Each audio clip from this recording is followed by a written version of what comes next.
Olá, muito boa noite. Quinta-feira, 23 de janeiro. Veja os destaques de hoje, no segunda edição. Ataque de fúria. Homem quebra 11 vidraças de um restaurante no Vale do Taquari. Segundo a polícia, ele descumpriu medidas protetivas. A ex-companheira trabalha no local. Trauma, medo e prejuízo. Dobrou em 10 anos.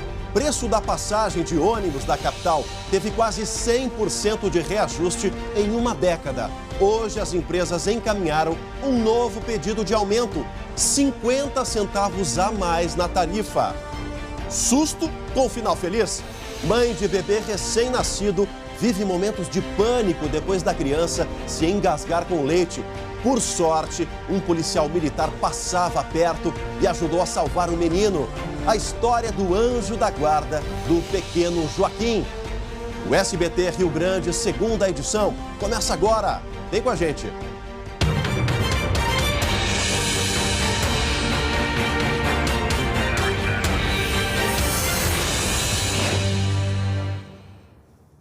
E a gente abre o programa falando desse caso, lá no Vale do Taquari, onde um homem usou um martelo para quebrar os vidros de um restaurante onde a ex-mulher trabalha. O detalhe que ele descumpriu medidas protetivas. O caso que aconteceu na madrugada em Lajeado. As informações direto da redação com o André Rosseto. Boa noite, André. Boa noite, Chamali. Boa noite a todos. As imagens aí que a gente vai ver, o homem quebrou 11 vidros do estabelecimento com golpes de martelo.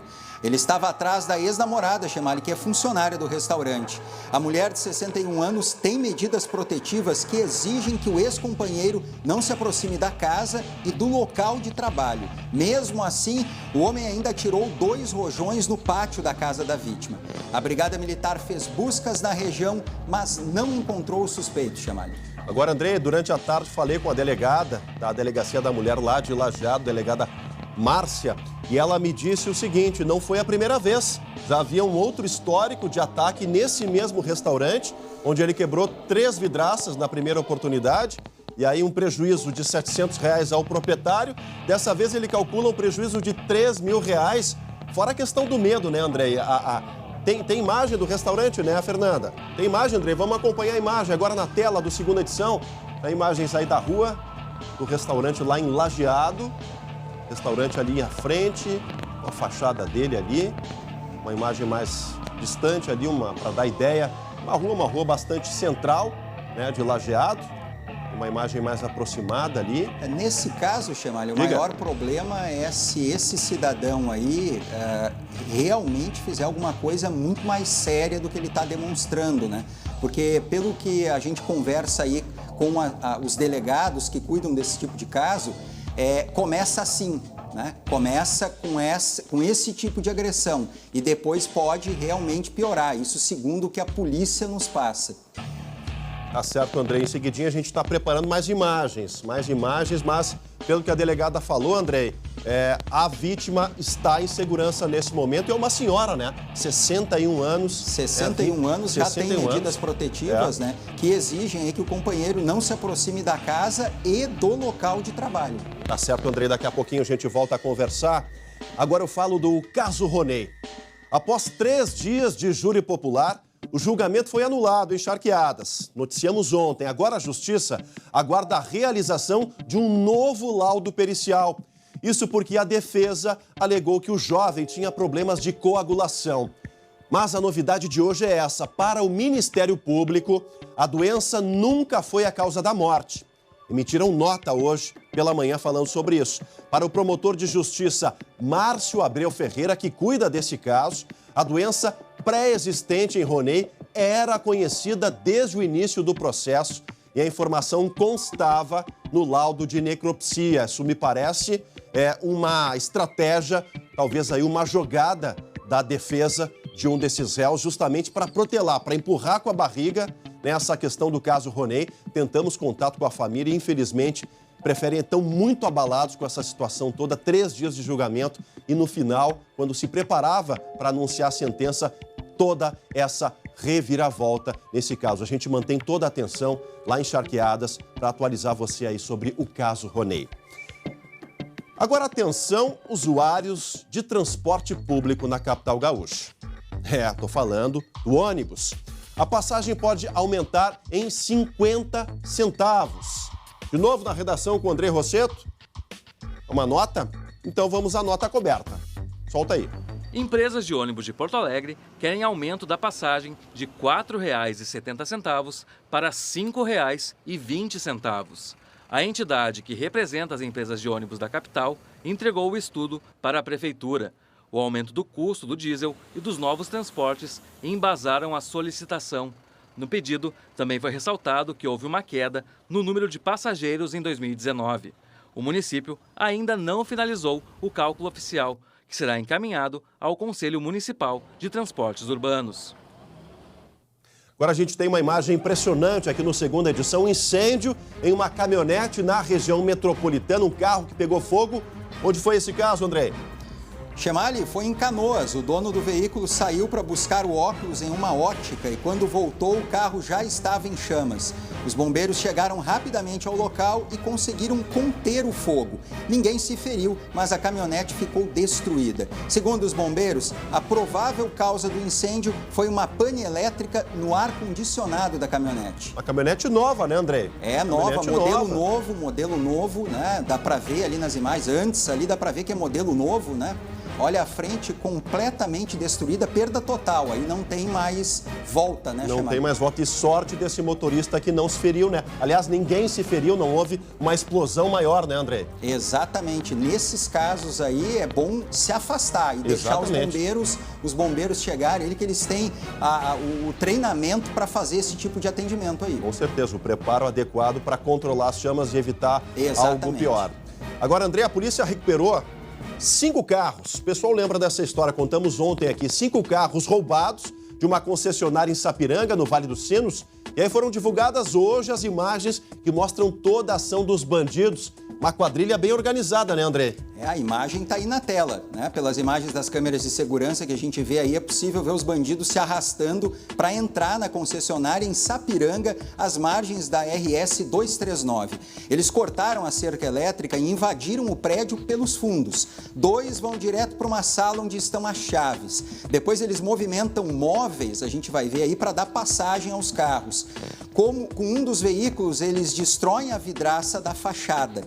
No total, Chemali, a quadrilha furtou 5 carros 0 quilômetro que estavam expostos. O crime aconteceu pouco antes das 4 da manhã de quarta-feira. Os veículos possuíam um sistema de localização que permitiu a recuperação. Os carros estavam intactos, melhor dizendo, abandonados na rua em São Leopoldo e Campo Bom e vão passar por perícia. Ninguém foi preso até agora. Há uma semana, no dia 16 de janeiro, outra concessionária que fica a poucos metros desta também foi alvo de bandidos que levaram uma caminhonete que estava na oficina. Quadrilha bem especializada. Se não fosse o dispositivo de localização, um dos carros já estava até com placas clonadas, né, André? Eles usam esse sistema, né? Eles têm esse sistema de abandonar os carros em algumas vias e esperar se não tem localização, né? O chip que localiza. O chip, exatamente. Tá certo. Obrigado, André Rosseto. Antes tarde do que nunca. Você já ouviu esse ditado, né? Não deveria ser regra para as coisas públicas. Mas foi exatamente isso que aconteceu na Serra. Vocês lembram daquela história da motorista que caiu, mergulhou dentro de uma cratera em Flores da Cunha? Pois somente ontem a prefeitura começou as obras de conserto. As imagens da cratera se abrindo após a passagem de um caminhão impressionaram. Um carro até conseguiu desviar, mas o veículo que vinha logo atrás caiu direto no buraco de cerca de 3 metros de profundidade. A motorista, que estava acompanhada da filha, sofreu ferimentos no rosto e passou por uma cirurgia para colocar placas no lugar dos ossos quebrados.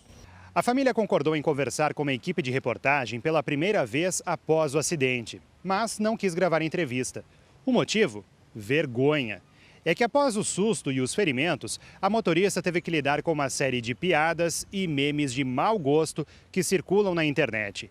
Ela e o marido nos contaram que a recuperação total dos ferimentos deve durar cerca de 1 ano, assim como o tratamento psicológico, que está abordando, inclusive, o medo de dirigir. Essa não foi a primeira cratera que abriu nessa mesma rua por problemas na rede de esgoto. Mas, dessa vez, a solução demorou para chegar. De acordo com os moradores, os blocos de concreto para a construção da galeria chegaram ainda no início de dezembro, mas desde então nada de obras. Os trabalhos só começaram 2 meses depois do acidente. Talvez por coincidência, justamente no dia em que a nossa equipe veio conferir a situação da cratera. Além do buraco que já estava, abriu mais uns 2 metros de largura, né? Porque vai corroendo. A água é muito forte que desce ali. Tomara que se resolva logo e que seja uma obra bem feita, que daqui a 6, 7 anos não venha cair de novo. A nova galeria de esgoto vai substituir a antiga, que tem cerca de 50 anos e é feita de pedra. A obra deve durar 30 dias. O objetivo nosso também era fazer a obra em caráter emergencial. Porém, o custo dela em caráter emergencial custava mais de R$240 mil e no processo normal de licitação contratamos hoje a empresa por R$135 mil. Então, uma economia de mais de R$100 mil para os cofres da prefeitura e a obra vai ser executada no mesmo formato, nos mesmos moldes. A família da vítima estuda se irá ingressar na justiça pedindo reparação dos danos. Já a prefeitura disse que prestou todo o auxílio possível no período do acidente. Economia é sempre bom, né, prefeito Lídio? Agora o que a gente não consegue entender é por que tanta burocracia no nosso país. Boa notícia na saúde. A gente também tem boas notícias, especialmente para os moradores aqui de Porto Alegre. A partir de hoje, mais uma unidade de atendimento passa a funcionar até às 10 horas da noite. Quem tem as informações está no posto Diretor Pestana, lá no bairro Humaitá, na Zona Norte. Giza Guerra. Boa noite, Giza. Boa noite, Emali. Boa noite a todos. Exatamente, a gente está em frente a essa unidade que a partir de hoje passa a atender, então, até às 10 horas da noite. O posto, essa unidade aqui, o Diretor Pestana, agora com movimentação bastante tranquila. Há pouco foi encerrada uma cerimônia oficial de estendimento, então, né, do horário. A gente tem a questão aí de que essa unidade é referência para cerca de 11 mil pessoas aqui da Zona Norte da cidade, na região do bairro Humaitá. E a ampliação do horário ela foi possível depois que a Prefeitura, então, se credenciou no programa Saúde na Hora. A Santa Casa de Misericórdia é a instituição responsável por garantir o número de profissionais exigidos pelo governo federal. Ao todo, são 3 equipes de saúde da família, 2 de saúde bucal, além de 4 equipes de atenção primária. Há pouco, a gente teve contato, então, com o prefeito Nelson Marquesan Júnior, que esteve aqui participando da cerimônia, e vamos ouvir, então, o que ele falou sobre mais essa opção de atendimento em saúde aqui na capital. A gente espera que manter a média, que nesse horário, somente no horário estendido, nós tenhamos por mês, em cada unidade, 3 mil atendimentos a mais. E evidentemente que com os números que nós apresentamos hoje, os primeiros 12 dias de contrato, que superam em mais de 50% das unidades administradas pelo IMESF antes, a gente espera que esse número ainda possa ser maior ainda. Boa notícia para os moradores de Porto Alegre. Tem toda a polêmica ainda sobre os funcionários do IMESF.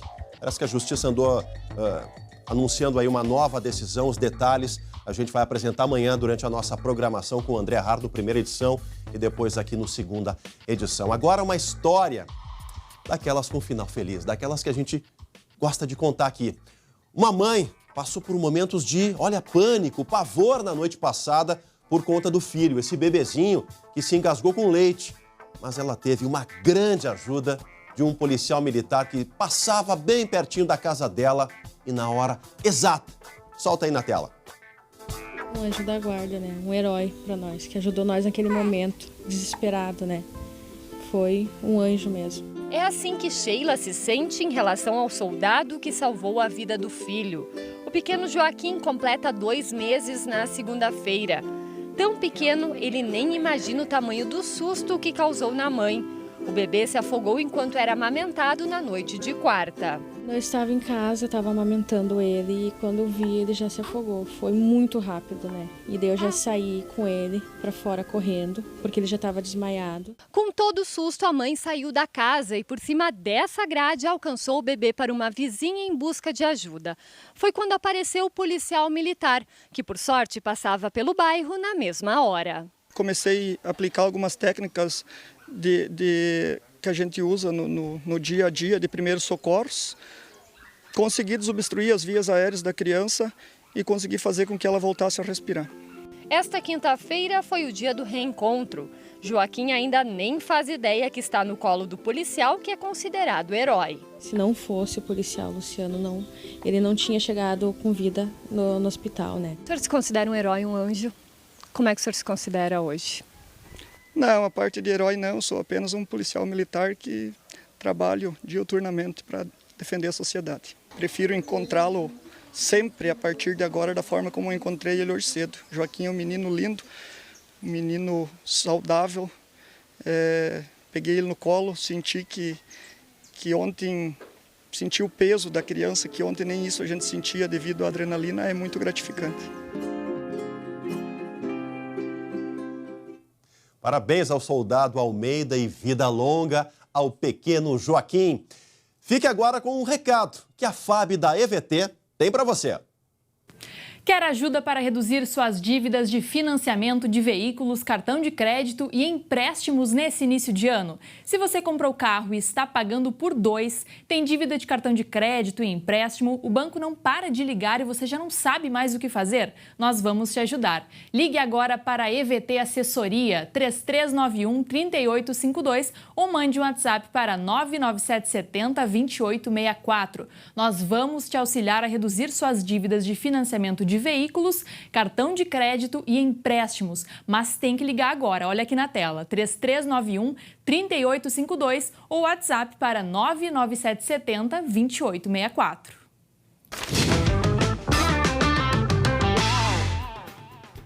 E a noite é de grande expectativa para os colorados. Começa hoje a chamada Era Cudê. Começa hoje. Esse é o clima, né, minha amiga Débora de Oliveira? Marcelo Boa noite. Chemali.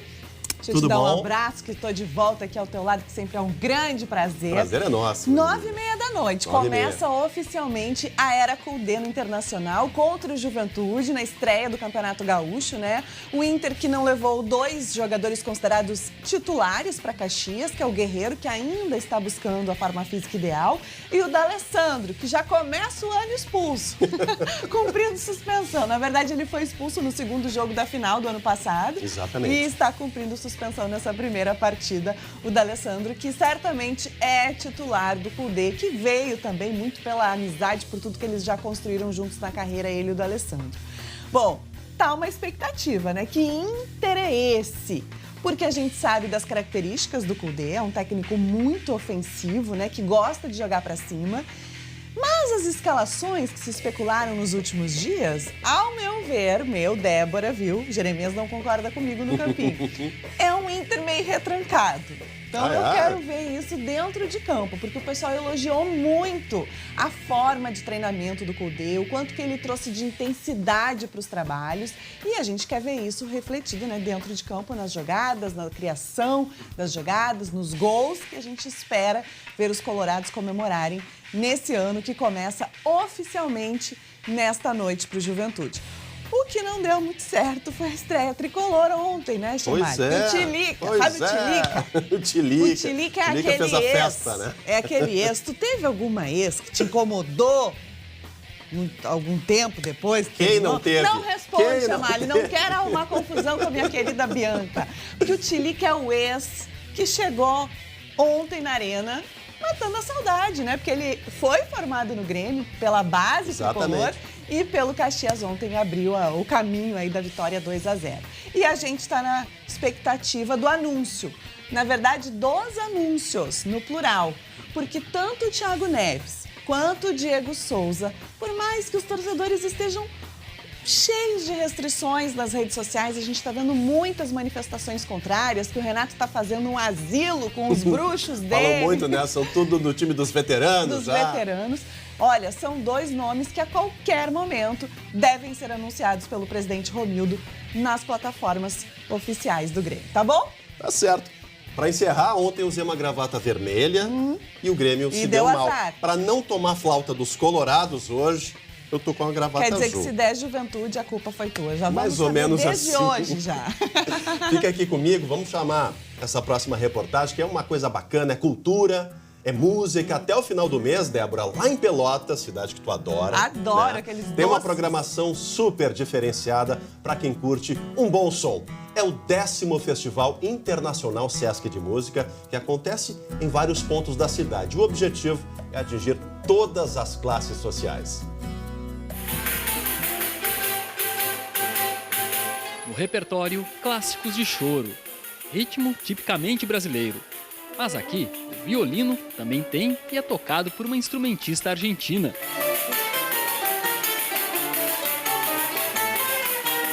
Es un estilo que en Argentina no hay. Tiene una historia muy parecida al tango, contexto histórico y la danza. Para tornar o festival de música ainda mais popular, a programação foi estendida para espaços públicos da cidade, como essa escola.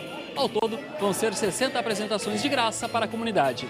Levar em várias instituições, em várias localidades, inclusive no interior, é estender a ação cultural além dos palcos tradicionais. E é isso que o Festival na Comunidade preconiza, estar mais próximo da comunidade de fato. Para quem assiste, a sensação é de fazer parte de um coletivo musical que já integra o calendário da cidade há 10 anos. Eu adoro música, achei maravilhoso. Um festival muito lindo, né?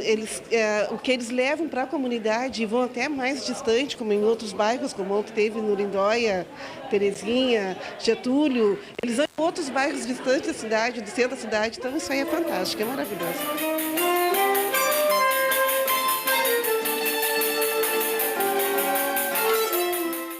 Que maravilha! Olha só, gente, daqui a pouquinho aqui no segunda edição, a preocupação dos agricultores com a estiagem aqui no nosso estado.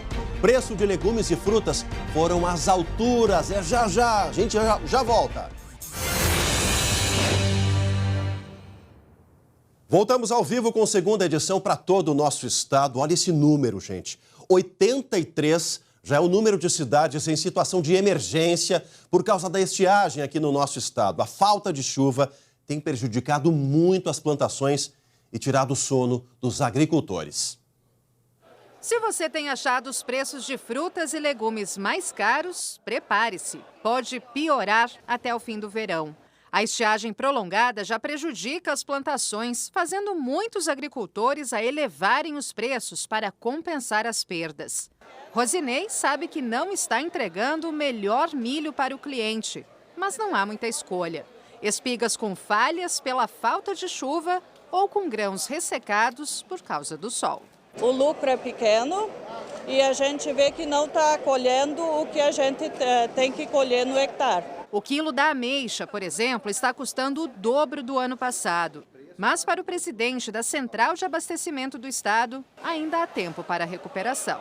A chuva demais ela causa danos, especialmente nas folhosas.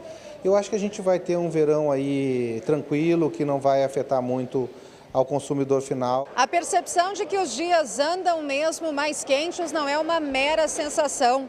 Estudos climáticos feitos pela NASA apontaram que 2019 foi o segundo ano mais quente da história. A Serra Gaúcha é a região que mais vai acumular prejuízos por causa da cultura da uva.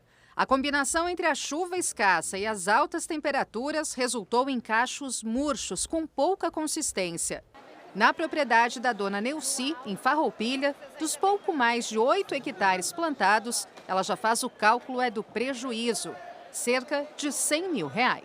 A gente não tem aquele lucro também, porque a gente também tem que abaixar o preço dela, né? Porque a qualidade não é boa, ela está saindo com um preço um pouco mais baixo, né? Na primavera, houve excesso de chuva. Agora, no verão, escassez de água e altas temperaturas. Frutas como pêssego e ameixa também estão menores e com qualidade inferior, comparando com colheitas passadas. Seu Jandir já cansou de ouvir reclamações de quem compra, mas não perde a esperança de que a próxima safra será melhor. Esperar o ano que vem de novo, estamos acostumados. Fazer o quê?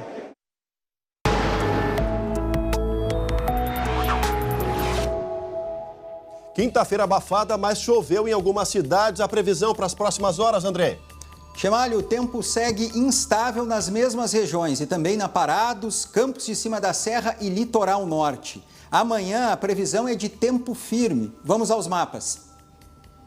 Na capital, a sexta-feira vai ter períodos de nebulosidade. No fim de semana, o tempo fica aberto com aquecimento e sensação de calor. Chemali. Tá certo. Boa noite, André. Até amanhã. E o Segunda Edição fica por aqui. SBT Brasil na sequência. Até amanhã.